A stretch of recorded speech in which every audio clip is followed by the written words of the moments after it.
الاقاله او الاستقاله ايا كان المسمى دي حاجه كويسه جدا، وبتلبي مطالب ميدان التحرير او مطالب ثوره 25 لكن عصام شرف وما زال يمثل الحزب الوطني ومن الحزب الوطني. هو شخصيه كويسه من ناحيته هو. ده قالت احمد شفيق.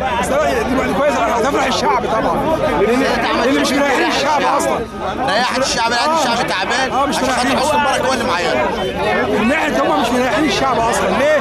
شغلهم بطيء جدا وقراراتهم بطيئه جدا، والشعب لما يطلب حاجه ما بيتنفذش بسرعه.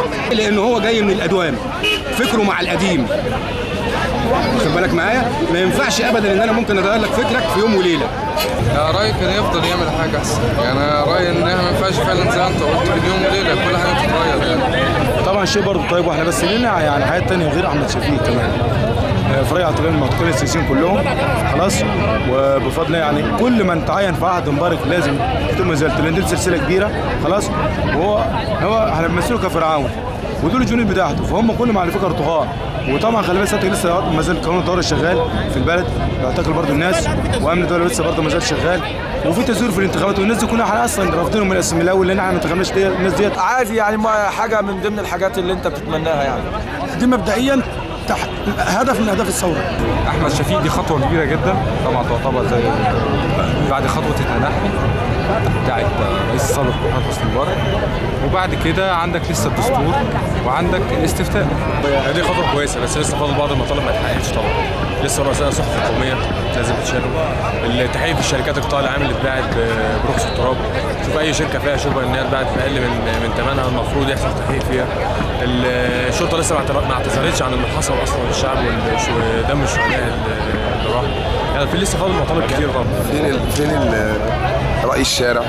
وهل عصام شرف ده مش كان عضو في الحزب الوطني ولا كان مجرد حد تعاطف معانا؟ احنا لا نرضى برموز الحزب الوطني السابقين، نريد حكومة وحدة وطنية، مجموعة من الشرفاء الذين لم يتلوثوا في الحزب الوطني. فنحن لا نسقط أحمد شفيق، نحن نسقط نظام. الثورات تقوم لكي تسقط الأنظمة وليس الأشخاص. ان شاء الله باذن الله. اظن اللي جاي من مخالفات النظام السابق، يعني عايزين واحد شريف مشهور له بالشرف، ليس من النظام السابق، وان كان شريف ما يجيش في الوقت ده. استاذ عصام شرف مع احترامي ليه لا ما ينفعش.